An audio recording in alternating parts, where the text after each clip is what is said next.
好啦，第7題咁就係講以下張圖啦，有個 baby bouncer， 咁其實係一個 harness 嚟嘅，即係一個孭帶咁樣啦，就掛住個 BB， 咁上邊有條彈弓，條彈弓咧就經過一條鏈咧就楞住個門框，咁你可以見到啦，佢話俾你聽咧就佢係有兩個 position 嘅，咁就係 position A 同 position B， 佢見到，咁你其實可以想像到啦，你留意下條彈弓個長度係唔同嘅。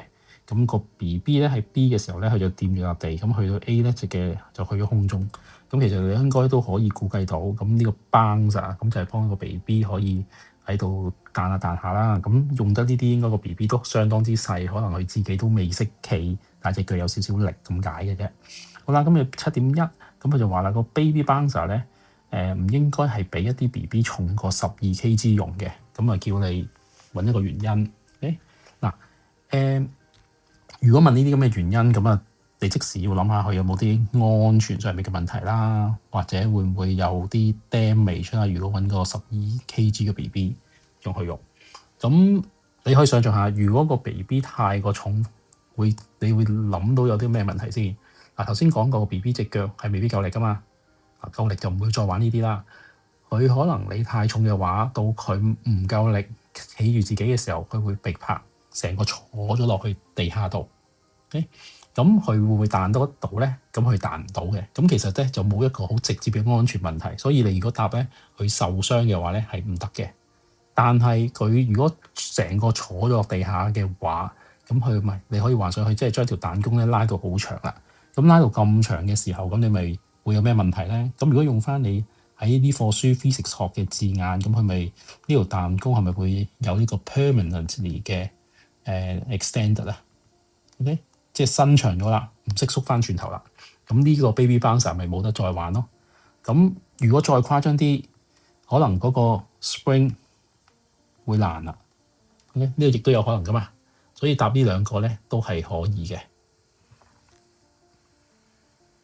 好，去到7.2啦。7.2咧，咁佢話啦，有喺 position A 同 B 咧，佢都係 stationary 嘅。點解會 stationary 咧？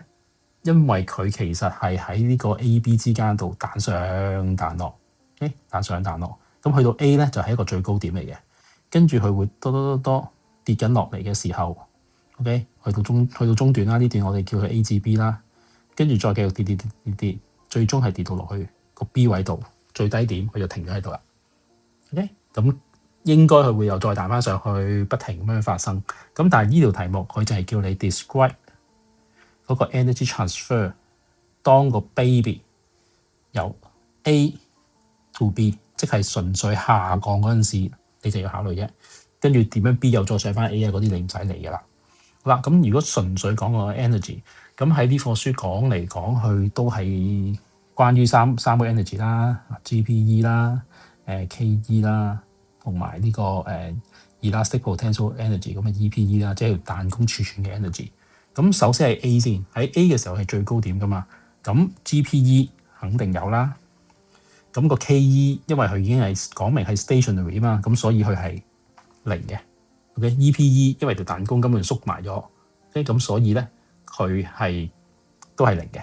咁但係當佢慢慢跌落嚟嘅時候，咁你會知道咁個 GPE就開始慢慢喪失啦。咁喪失嘅時候，咁啊轉化咗其他 energy 啦。咁轉化做咩啊？咁當然就係有個 KE 啦，所以佢開始有速度啦。咁而同時間嗰條橡筋咧，嗰條彈弓咧，個 spring 咧都開始增加啦。咁所以咧個 EPE 亦都會有嘅。OK， 好啦，再落到去最底嘅 B 嘅時候，咁個 GPE 就已經係冇晒啦，零咗啦，冇嘅。咁去到最底，頭先佢有講啊嘛，佢係 stationary 啊嘛，所以 KE 係點啊？亦都係零嘅。咁其實就條彈弓到當時候就拉到最長，咁所以係得翻晒 EPE 嘅啫，就係咁樣啦。